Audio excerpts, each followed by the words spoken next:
बिस्मिल्लाहिर्रहमानिर्रहीम। अभी हम फ़ाइनेंशियल अकाउंटिंग पढ़ेंगे, जो कि ओ लेवल्स की बुक है। ओ लेवल्स में भी पढ़ाई जाती है और ये बुक जो है ACCA में भी पढ़ाई जाती है, CA में भी पढ़ाई जाती है और BCom या ग्रेजुएशन लेवल पे भी अकाउंटिंग के जो कॉन्सेप्ट्स हैं वो सारे इस बुक के थ्रू ही पढ़ाए जाते हैं, जो कि फ्रैंकवुड की बुक है, बिजनेस अकाउंटिंग। आज हम इसको पढ़ेंगे।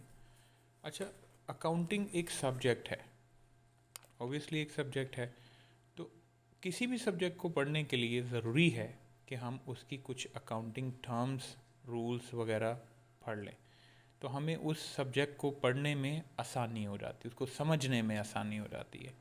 तो हम अकाउंटिंग के कुछ रूल्स जो हैं वो हम यहाँ पे पढ़ेंगे, कुछ टर्मिनोलॉजीज़ हम यहाँ पे पढ़ेंगे। अच्छा, अकाउंटिंग पहले तो होती क्या है, अकाउंटिंग है क्या? अकाउंटिंग बेसिकली एक प्रोसेस है, और प्रोसेस किस चीज़ का है? जिसमें हम आइडेंटिफाई करते हैं measuring and communicating economic information. Economic information obviously business information है, जो फिगर्स की फॉर्म में होती है, to permit informed judgements and decision by user of that information, जो कि यूज़र्स उस इंफॉर्मेशन को पढ़ के, समझ के, जिसको अकाउंटिंग प्रोसेस के अंदर आइडेंटिफाई किया होता है, समराइज़ किया होता है, मेजर किया होता है या प्रेजेंट किया होता है, उस इंफॉर्मेशन को पढ़ के वो इकोनॉमिक डिसीजंस लेते हैं। जिस तरह कोई भी कंपनी अगर चाहती है कि उसके लोग मार्केट में शेयर्स खरीदें, तो उन शेयर्स को जो भी शेयर्स उनके खरीदेगा, वो पहले तो उस कंपनी के बारे में कुछ रिसर्च करेगा। उस कंपनी, अगर वो पहले से एग्जिस्टिंग कंपनी बिजनेस कर रही है, एस्टेब्लिश कंपनी है, तो उसके फाइनेंशियल स्टेटमेंट्स को पढ़ेगा, और वो फाइनेंशियल स्टेटमेंट बेसिकली उसके अंदर वो प्रोसेस कंप्लीट हुआ है जिसके अंदर सारी ट्रांजैक्शंस रिकॉर्ड हुई हैं, और ट्रांजैक्शंस, बिजनेस ट्रांजैक्शन रिकॉर्ड होने के बाद उनको उनकी रिपोर्टिंग की गई है, तो उनको वो पढ़ के अब डिसीजंस लेगा कि क्या मुझे इसमें इन्वेस्ट करना चाहिए कि नहीं करना चाहिए। तो यूज़र्स कोई भी हो सकता है, वो इन्वेस्टर भी हो सकते हैं, वो बैंकर भी हो सकते हैं। ये हम बिजनेस स्टडीज़ में भी पढ़ेंगे या इकोनॉमिक्स में भी पढ़ेंगे कि यूज़र्स ऑफ फाइनेंशियल स्टेटमेंट्स कौन होते हैं। उसमें बैंक्स भी हैं, गवर्नमेंट भी है, यानी कोई भी ऐसा पर्सन जिसका स्टेक या जिसका कोई भी इंटरेस्ट है कंपनी के अफेयर्स के साथ, वो उसका यूज़र हो सकता है। वो एम्प्लॉय भी हो सकते हैं, वो मैनेजर्स भी हो सकते हैं, वो ओनर भी हो सकता है, वो गवर्नमेंट भी हो सकती है। तो हम अकाउंटिंग को समझने के लिए पहले तो हमने उसकी डेफिनेशन को समझा। अब हम कुछ और इसके बारे में जानते हैं। देखें, अकाउंटिंग के अंदर 6 टर्म्स ऐसी हैं जो आपको बार बार आपके सामने आएंगी, जिनमें पहली टर्म है एसेट्स, नंबर 2 है आपके पास लायबिलिटीज़, फिर है आपके पास एक्सपेंसेस, फिर है आपके पास इनकम, नंबर 4 पे, सॉरी। फिर आपके पास है कैपिटल, फिर आपके पास है ड्राइंग्स।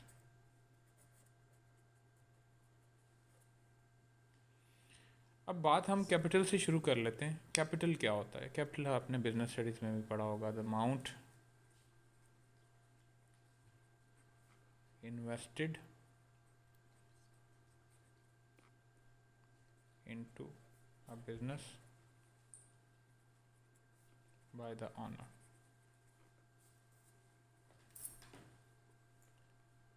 और man-made resources, man-made रिसोर्सेस, ये आपके, ये आपका कैपिटल है। बिजनेस की लैंग्वेज में आपने ये पढ़ा होगा।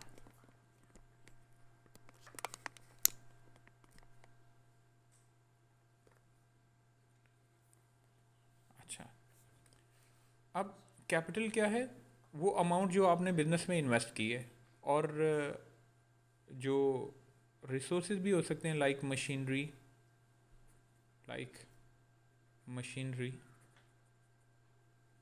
Equipments, etcetera. तो ये तो हो गया कैपिटल। फिर ड्राइंग्स। ड्राइंग्स क्या है? ये वो अमाउंट है जो ऑनर इन्वेस्ट करता है, यानी इन करता है बिजनेस में। ऑनर क्या करता है? इन करता है बिजनेस में। और ड्राइंग्स क्या है? जो वो आउट करता है बिजनेस से, यानी उसको किसी वक्त पैसे की ज़रूरत पड़ गई अपनी पर्सनल काम के लिए, तो उसने ड्रॉ से ड्राइंग, विदड्रॉ, ठीक है। अमाउंट और गुड्स भी हो सकती हैं, वो कुछ चीज़ें भी ले सकता है, यानी जो से वो फर्नीचर का काम करता है तो उसको अपने घर के लिए फर्नीचर की ज़रूरत है, तो वो अपने शॉप से फर्नीचर उठा लेगा, तो वो ड्राइंग कंसिडर होंगी। अमाउंट्स और गुड्स ड्रॉ बाय द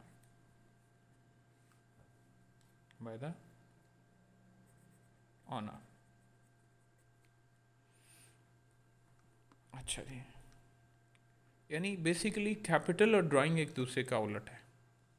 अगर ये इन कर रहा है तो ये आउट कर रहा है। उसके बाद एसेट्स की बात कर लेते हैं। तो एसेट्स बेसिकली रिसोर्सेज होते हैं। मैं लिख नहीं रहा, आपको ये डेफिनेशन आपकी बुक्स के अंदर मिल जाएगी। एसेट्स बेसिकली रिसोर्सेज जो कि जिनकी मार्केट में कोई वैल्यू होती है। वो क्या हो सकते हैं? मैं एग्जांपल दे देता हूँ। जैसे सबसे पहला रिसोर्स है लैंड एंड बिल्डिंग, ठीक है। Land and building, plant and machinery.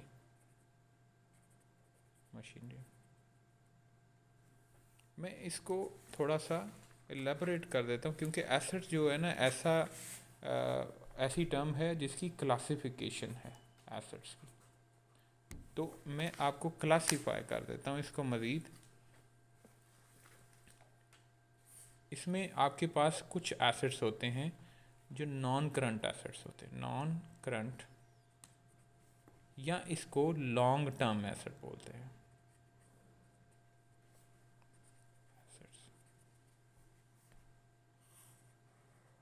और कुछ हैं शॉर्ट टर्म, जिसे हम करंट एसेट्स बोलते हैं। करंट एसेट्स, या इनको शॉर्ट टर्म भी बोलते हैं।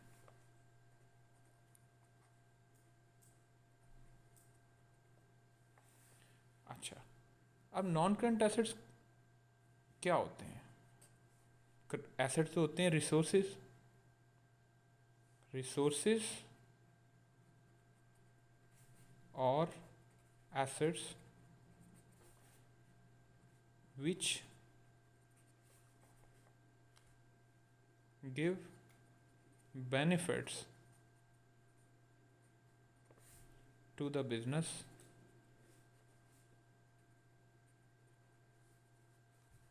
for long term, for more than a year.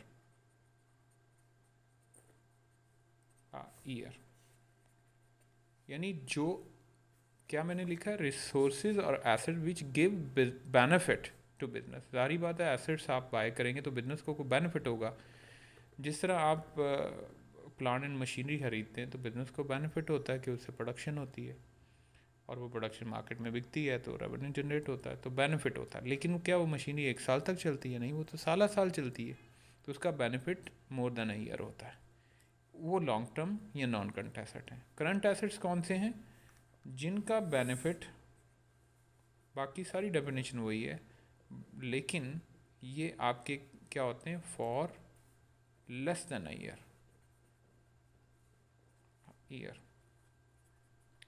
अच्छा जी, अब इनकी एग्जांपल कर लेते हैं। अब पहली एग्जांपल मैं नॉन करंट एसेट्स की कर रहा हूँ। नॉन करंट एसेट्स, अब NCA मैंने लिख दिया, non current assets mean non current asset में सबसे पहला है लैंड एंड बिल्डिंग। अब ये वो मैं एग्जांपल दे रहा हूँ जो नॉर्मली ज़्यादातर बिजनेसेस में ये होते हैं। कुछ में कुछ होते हैं, कुछ में कम होते हैं, कुछ में ज़्यादा होते हैं, तो कुछ में ये सभी होंगे।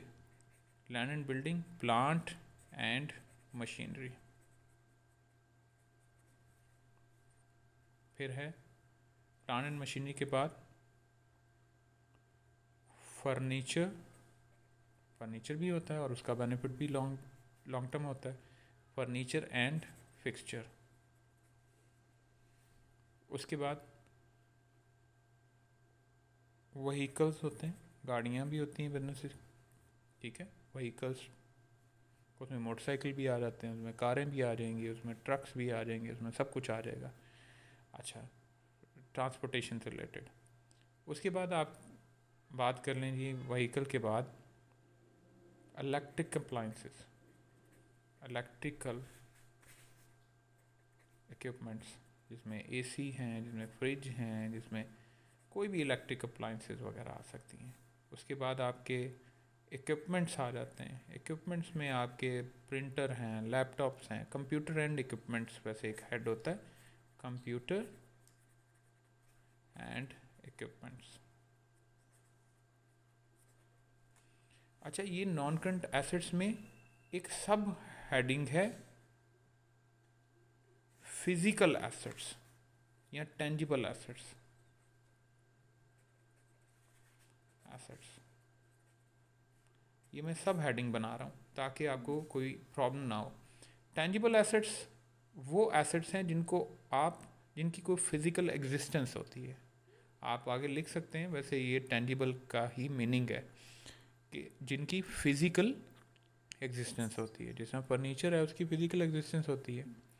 लेकिन कुछ एसेट्स ऐसे हैं जिनकी फिजिकल एग्जिस्टेंस नहीं होती, लेकिन उनका बेनिफिट लॉन्ग टर्म होता है आपको। अब वो क्या है? वो भी नॉन करंट एसेट हुए क्योंकि उनका बेनिफिट लॉन्ग टर्म है, तो उनको क्या कहेंगे? Intangible asset, assets. अब इनटेंजिबल एसेट्स क्या है? Assets which does not have any physical existence. Like number 1 आपका आ जाता है पेटेंट। अब पेटेंट क्या होता है? पेटेंट के बारे में गौर से सुने। पेटेंट जो है वो कोई भी फार्मूला हो सकता है, मैन्युफैक्चरिंग फार्मूला। जिसमें कोको कोला का एक प्रॉपर एक उनका फार्मूला होगा प्रोडक्शन करने का, तो वो बड़ा सीक्रेट है। वो अगर सीक्रेट डिस्क्लोज हो जाए तो वो कोको कोला को कौन खरीदेगा इतना महंगी? वो तो बड़ी सस्ती बिकेगी। तो वो फार्मूला पेटेंट है। वो कोको कोला चाहे तो किसी को दे सकता है, लेकिन पैसों की बस। अगर से मैं चाहता हूँ कि मुझे ड्रिंक्स का बिजनेस करना है, तो मुझे ड्रिंक का बिजनेस करना है, तो मैं कोको कोला वालों के पास जाऊंगा और मैं कहूँगा मुझे मैन्युफैक्चरिंग फार्मूला दें अपना, और मैं बदले में आपको, वो कहेंगे जी हमें लमसम अमाउंट दें। एक तो लमसम अमाउंट दें कि हम आपको वो पेटेंट इशू कर रहे हैं, और दूसरा आप ये भी हो सकता है कि वो मंथली लें या वो आपके रेवेन्यू में से कुछ परसेंटेज लेते रहें। अब अगर तो वो आपसे लमसम अमाउंट ले लेते हैं, तो क्या उस लमसम अमाउंट का फ़ायदा आपको सिर्फ उसी टाइम होगा? वो तो तब तक होता रहेगा जब तक आप मैन्युफैक्चरिंग करते रहेंगे, तो उसका बेनिफिट लॉन्ग टर्म होगा। तो इसलिए और वो है भी एक ऐसी चीज़ जिसके अगेंस्ट आपने पेमेंट की है, जिसकी कोई मार्केट में वैल्यू है। आप चाहें तो वो पेटेंट किसी और को बेच देंगे। तो एसेट तो होता ही वो है जिसकी मार्केट में कोई वैल्यू हो, जिसको आप बेच दें आगे, तो उसकी मार्केट में वैल्यू भी है, आपने पैसे दे के भी खरीदा है। तो पेटेंट क्या है? वो फिर इनटेंजिबल एसेट है जिसकी फिजिकल एग्जिस्टेंस तो नहीं है, लेकिन आपने एक्वायर किया है, आपके पास लीगल राइट है उसका, ठीक है, क्योंकि आपने पेमेंट की है उसके अगेंस्ट। अच्छा, और क्या हो सकता है जी? और आपके पास कॉपीराइट हो सकता है, ठीक है। कॉपीराइट क्या होता है? कॉपीराइट, जिस तरह बहुत सारी फिल्में हैं, वो जब खास लोगों को वो दिखाने का राइट होता है कि वो कॉपी करके दिखा सकते हैं, और उन्होंने कॉपी करने का भी, यानी एक फ़िल्म मैंने प्रोड्यूस की है, तो वो फिल्म मैंने अब बेचनी तो है, तो मैं उसकी कॉपियाँ बेचूंगा ना। तो मैं ऐसे नेटफ्लिक्स वालों को कहता हूँ जी ये कॉपी मैं आपको दे रहा हूँ, तो नेटफ्लिक्स वालों को मैं बदले में को उनसे पैसे लूँगा, तो उनके पास राइट आ जाएगा कॉपी करने का। अब वो लोगों को दिखाएंगे, ठीक है, लेकिन उनके लिए वो जो पेमेंट उन्होंने की है कॉपी करने की, वो क्या चीज़ है? उनके लिए वो कॉपीराइट इंटेंजिबल एसेट है, क्योंकि वो उन्होंने लमसम अमाउंट पे किया है, तो उसको किस नाम से रिकॉर्ड करें अपने बिजनेस में? क्योंकि बिजनेस में जब भी कोई फाइनेंशियल डीलिंग होगी तो उसको रिकॉर्ड करना है। अकाउंटिंग इसी का ही नाम है ना। अकाउंटिंग क्या है कि आपने फाइनेंशियल डीलिंग कोई भी करनी है, फाइनेंशियल ट्रांजैक्शन कोई भी होनी है, आपने उसको रिकॉर्ड करना है, उसको कोई नाम देना है। तो आपने पेमेंट की है एक लमसम अमाउंट की नेटफ्लिक्स वालों ने से, उन्होंने मैं नेटफ्लिक्स की ही बात करूं तो नेटफ्लिक्स जो सबसे ज़्यादा हिट हुआ था वो हाउस ऑफ कार्ड्स मेरा ख्याल है ड्रामा था उनका, अमेरिका का, जो बहुत ज़्यादा फेमस हुआ था। तो उन्होंने वो ड्रामा खरीद के नेटफ्लिक्स पे पोस्ट किया था, अपलोड किया था, और उसकी वजह से नेटफ्लिक्स फेमस हो गया। अब लोगों को ये बात पता चल गई कि भाई नेटफ्लिक्स कोई ऐसे वैसे ड्रामे नहीं रखता, उसके पास अच्छी कलेक्शन है। तो लोगों ने रजिस्ट्रेशन करनी शुरू कर दी उसकी, तो लोगों ने उसकी रजिस्ट्रेशन कर मेंबरशिप लेनी शुरू कर दी। तो अब जिसने वो हाउस ऑफ कार्ड बनाया उसने कॉपी का राइट किसे दिया? नेटफ्लिक्स को। तो कॉपी का राइट नेटफ्लिक्स ने अगर ख़रीदा तो उसने पेमेंट दी, तो उस पेमेंट को क्या नाम देगा? उस पेमेंट को वो क्या नाम देंगे? उस पेमेंट को वो कॉपीराइट का नाम देंगे और अपनी बुक्स में as a intangible asset record करेंगे। अंडरस्टैंड? अब तीसरी बात है गुडविल।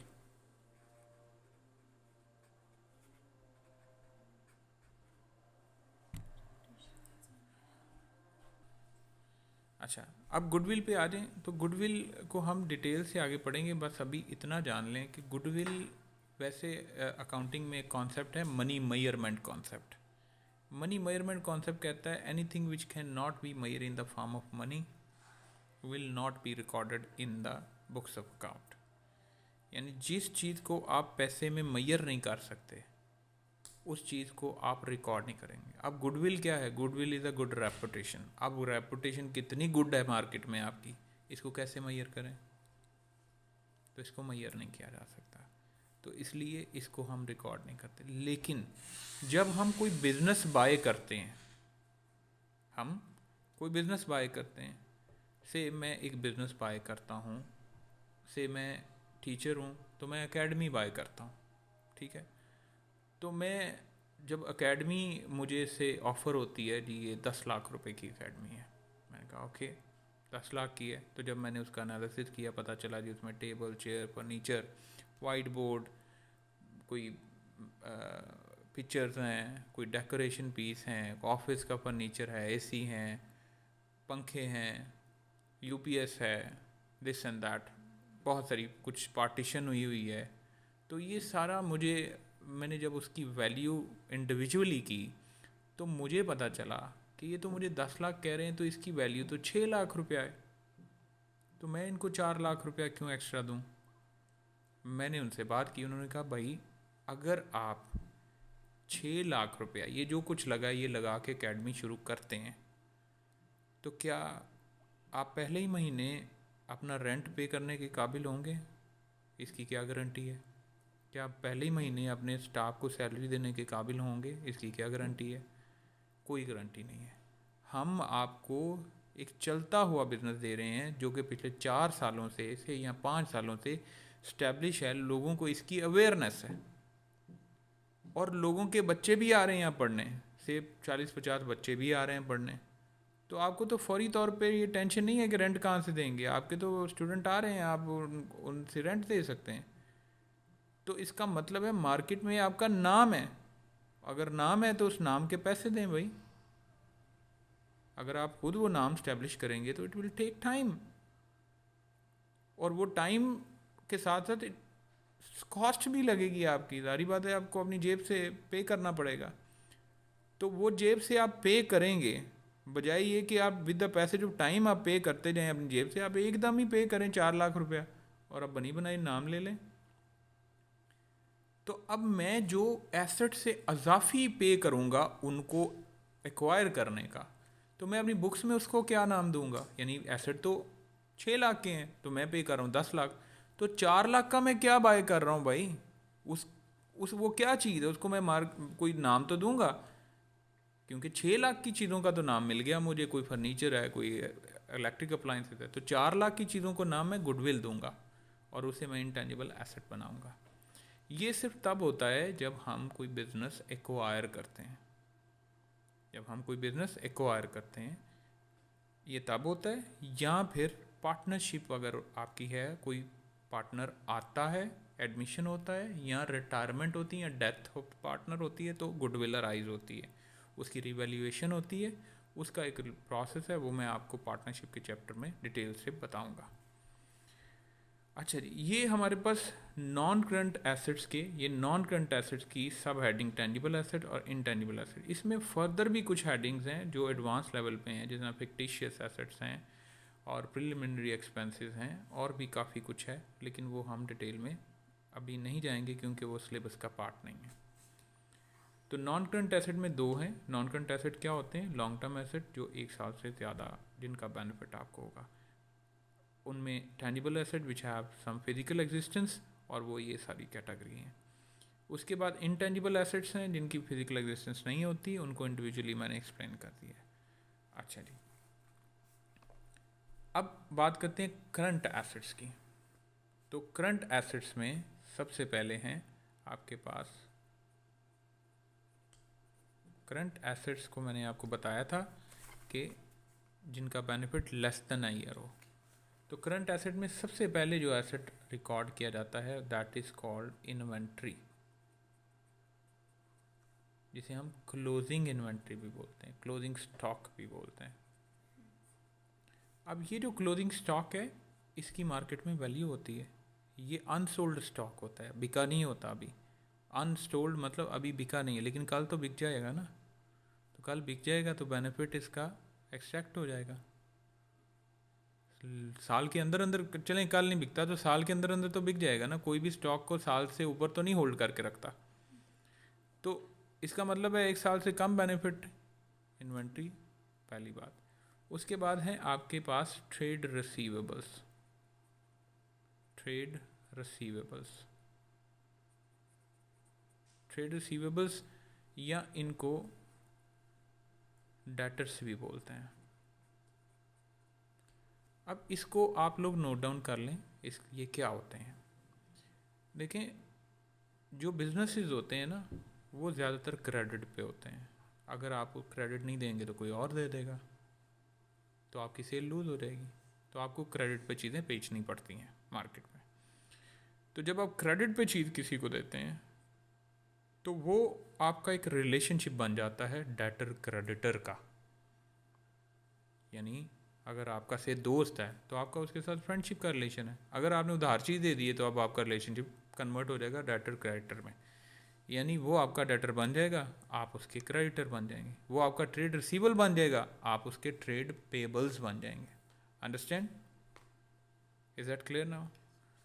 तो ट्रेड रिसीवेबल्स क्या हुए फिर? वो trade receivables are the person to whom sales are made on credit, जिनको उधार पे आपने सेल किया। ठीक है। अच्छा, फिर आपके पास आ जाता है जी प्रीपेड एक्सपेंसेस। प्रीपेड एक्सपेंसेस, अब प्रीपेड एक्सपेंसेस क्या होते हैं? देखें, जिस तरह आपने सिंपल सी एग्जांपल है कि आपने अपने मोबाइल में कार्ड लोड करवाया, तो प्रीपेड कार्ड होता है वो। प्रीपेड का मतलब यूज़ करने से पहले पे करो। प्रीपेड, प्री पे करो यूज़ करने से पहले, यानी बेनिफिट बाद में मिलेगा, पे पहले करो। तो बेनिफिट तो अभी आपने उठाया नहीं उसका, पे पहले कर दिया। तो ऐसे एक्सपेंसेस जिनका बेनिफिट आपने पे नहीं किया, जिनका बेनिफिट आपने एक्सट्रैक्ट नहीं किया, सॉरी, जिसका बेनिफिट आपने एक्सट्रैक्ट नहीं किया बट पे कर दिया, वो प्रीपेड एक्सपेंसेस हैं। और ये प्रीपेड एक्सपेंसेस कब होंगे? जब आपका ईयर एंड होगा, उस डेट के ऊपर अगर आपने कुछ एक्सपेंसेस एडवांस में पे किए हुए हैं, कुछ एक्सपेंसेस एडवांस में पे किए हुए हैं, तो वो प्रीपेड होंगे। अब अगर वो कल को बंदा या वो सर्विसेज नहीं देता आपको जिनको आपने एडवांस में पे किया है, तो आप उनसे पे बैक करवा सकते हो, वापस ले लोगे पैसे। इसलिए वो आपका प्रीपेड है। यानी आपके पास लोड है, आपने 1000 का लोड करवाया प्रीपेड अपने मोबाइल में, अगर आप यूज़ नहीं करोगे तो आप किसी को शेयर तो कर सकती हो।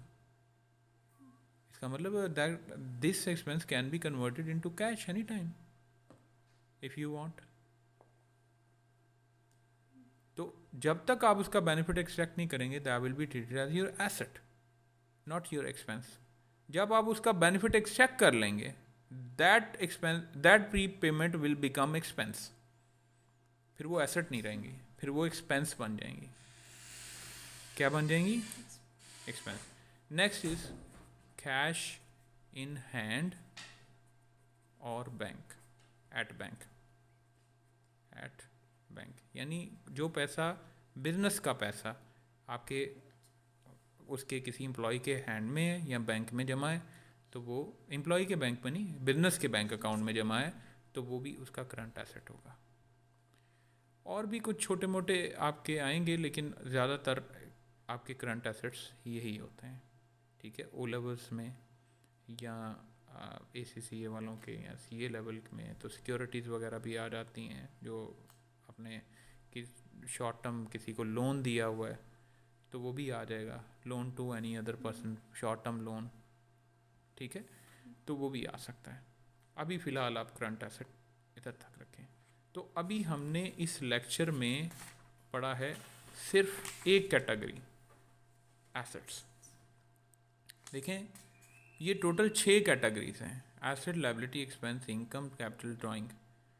अकाउंटिंग कुछ भी मुश्किल नहीं है अगर आप ये 6 कैटेगरीज को आइडेंटिफाई करना सीख जाते हैं। यानी आपके सामने अकाउंटिंग की बुक में कुछ भी ऐसी ट्रांजैक्शन आती है तो you must be able to identify कि that is asset, liability, expense, income, capital और ड्राइंग।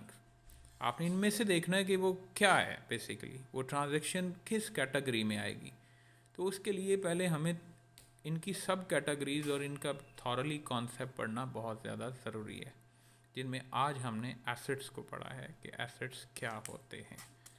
ठीक है, और एसेट्स कितनी काइंड के एसेट्स होते हैं, और उन काइंड्स में भी आगे सब डिवीज़न है। इसको भी हम मज़ीद एट लेंथ डिस्कस कर सकते हैं, लेकिन वो हमारे सिलेबस का पार्ट नहीं है, तो इसलिए हम अपने सिलेबस तक स्टिक रहते हैं। उम्मीद करता हूँ कि आपको ये लेक्चर अच्छा रहा होगा आपके लिए। अपनी दुआओं में याद रखिए। खुदा हाफिज़।